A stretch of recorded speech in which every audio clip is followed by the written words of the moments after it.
In this video, we're going to take a look at the Saris MHS bike rack, which is relatively new as of the time of recording this video. It replaces the MTR, which I reviewed in another video. I'll drop that in the description below in case you're interested. Like the MTR, the MHS is the style of rack that only touches the front wheel and the back wheel. Nothing touches the frame or fork of the bicycle. In fact, other than the Velocirac's vertical bike rack, this style that only touches the front and the back wheel is the only style that I use now. It was pioneered by OneUp, and now other companies are adopting this style. So in this video, we're going to do a setup. I'll show the basic functionality, reserving the full review for another video.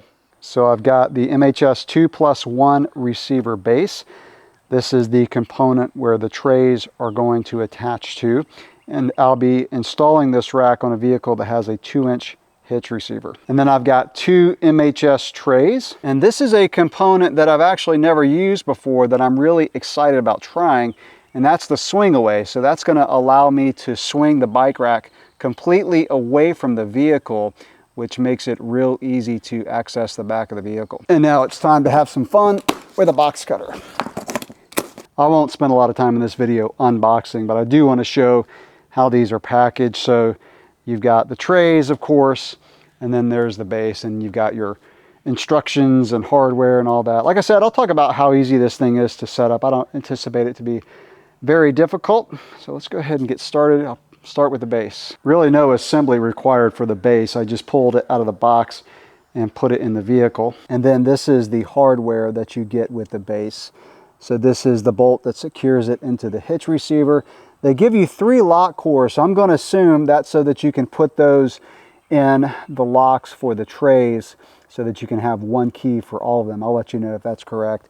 And this is the lock to secure the base onto the vehicle, and then of course you got your keys. So the bolt that secures it into the hitch receiver uses a 16mm socket or a regular 16mm wrench.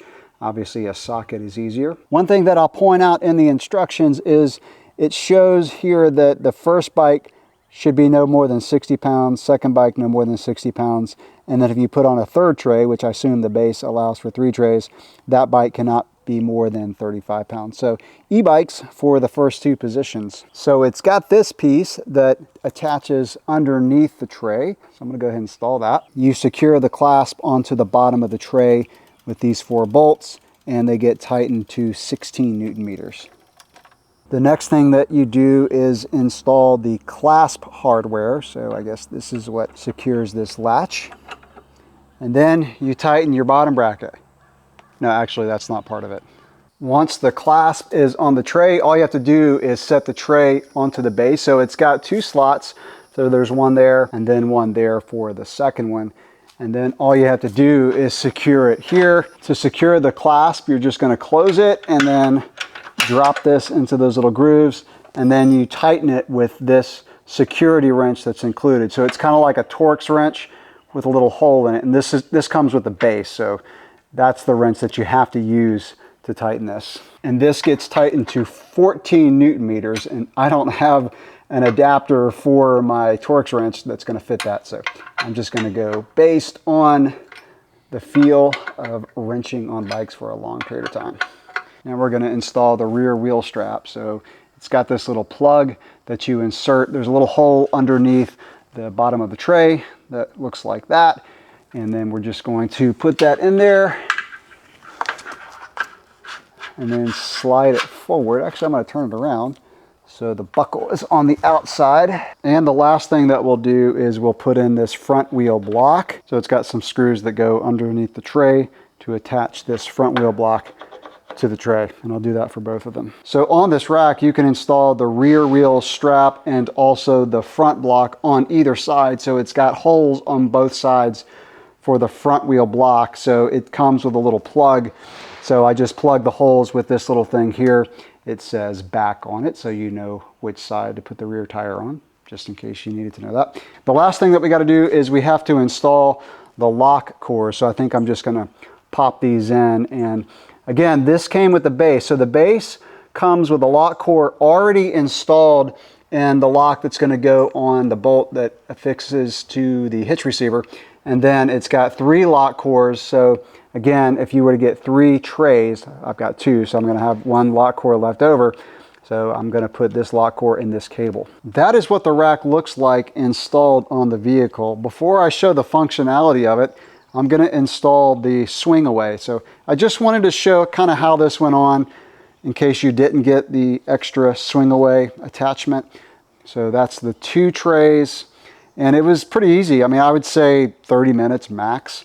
I mean, probably less because I had to operate this camera, but yeah, that was really simple, really well made so far. I mean, everything's really smooth, and that's what it looks like with it pushed up against the vehicle. One-handed operation, but I'll talk more about the functionality of the rack. But one thing that I really like about this rack, as with the MTR, is one-handed operation, operating the wheel trays and then lifting it up against the vehicle and back down. So again, real easy one-handed operation. Piece of cake. All right, now I'm going to install the swing away attachment, and then we'll put a bike on and look at the functionality of the rack. Now I've got the swing away accessory installed. That was pretty straightforward. All you have to do is bolt it into the hitch receiver, and then of course install the rack onto the accessory. And then there's this little bracket, so it's kind of like a little U bracket that you have to install. It puts a plate below the hitch receiver, and I think what that does is it adds a little bit more support because of the amount of leverage that's on this accessory. I will say that the car does not fit inside the garage with this installed. So you know, to me this is more of an accessory that you would install if you're going on a trip. I think it has some really good applications, especially for like camping and things like that, if you've got to access the back of your truck or the back of your SUV. So it definitely has its purpose. It works well. So what I'm going to do is put some bikes on the rack now and just show the basic functionality, and then I'll reserve all of my thoughts and everything for a follow-up review. And I'll probably do a separate review on the rack and the swing away accessory. So let's put some bikes on. To get the rack ready to receive bikes, all you're going to do is lift up on this silver lever. One thing that I like about this, and again, I'm going to withhold most of my opinions, but from using the MTR, one of my favorite features is the one-handed operation to lift up these arms. Other ones like the 1-Up and the Mach 2, it's pretty much a two-handed operation. This is not only a one-handed operation, but it's super smooth. So the common scenario is you walk a bike over and then you have to lean it up against something with those other racks that I mentioned. With this one, you can have the bike in your hand, lift up on the arms and get it ready to put on a bike. One thing that I've already noticed as an improvement over the MTR is the fact that this wheel chock that holds the wheels is tools free to adjust it. So all you have to do is rotate this out, and then you don't have to use any kind of Allen wrench or anything to move this up or down. So since I use 29ers, I'm going to put this all the way up to the top, and I would imagine that's probably going to be good for my gravel bike as well. I'm going to go ahead and put a bike on the first tray. Unlike the 1-Up and the Quicker Stuff Mach 2, there is a strap for the back wheel to have that extra security. Do you need it? Probably not, but you can remove that very easily. But it's there if you want to use it, especially for, you know, long highway trips. But I've got the, like I said, the Mach 2, and I've never really needed a wheel strap. But it's there. And then you want to make sure you rest the front wheel up against this block. I purposefully did not lower the seat post. I want to see if I have any contact. So really quick and easy. And I'll go ahead and do the wheel strap. Okay, so that's quick, very quick. So that bike is really secure. You know, it's got this front wheel block. Do you need it? Well, I don't have it on my Quicker Stuff Mach 2, and I've never really felt like I needed it, but that's another component that you could take off. I'm not going to condone it. I recommend you using the rack like it's designed. But if you needed to get the side-to-side movement to allow the bikes to not contact each other, you could remove that. So let's go ahead and put on another bike and let's see if we get any contact. All right, bike number 2. Let's get the back wheel strap undone. Okay, so I do have contact. Yep, that makes contact. So here's the deal. Is I want to move the second bike over to the left a little bit. So I'm going to move it that way. and that way I won't have the contact here, but it also means I'm not using that front wheel block. So this bike does not have a dropper post. This one does. So I could easily lower it. So if you've got two bikes with dropper posts, you won't have any contact, but this one, the handlebar makes contact with the saddle, and this saddle makes contact with the shift lever. So what I want to do is move these just slightly. So I'm just going to move this bike over. I'll go ahead and do the back wheel strap. I got to make sure that front wheel is secure. Okay, so no contact now. So I've got the back wheel strap on, so I'm not really worried at all about the second bike not being secure. I mean, it's not going to go anywhere. I know, because I've used the Quicker Stuff Mach 2 a lot, and no wheel block, no wheel strap, and no issues. Before I wrap up this video, let me show you how this works. So there's a little pin. Like I said, I'll follow this up with a proper review of this thing. But you take out that pin.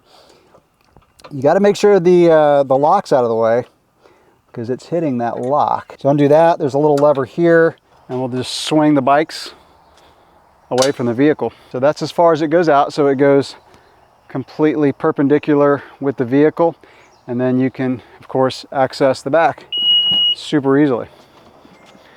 So that is pretty cool, and I think a lot of people would benefit from this. I'll also point out that once it's in this position, it locks. So you got to pull this out to close and put it back up against the vehicle.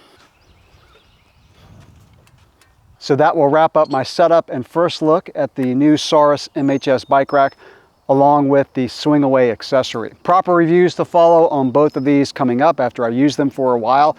I'll also show you this little rack dolly that they sent me that you can put the end of the rack into to roll it around and make it easier to move. As always, questions or comments, drop those below. Thanks for watching.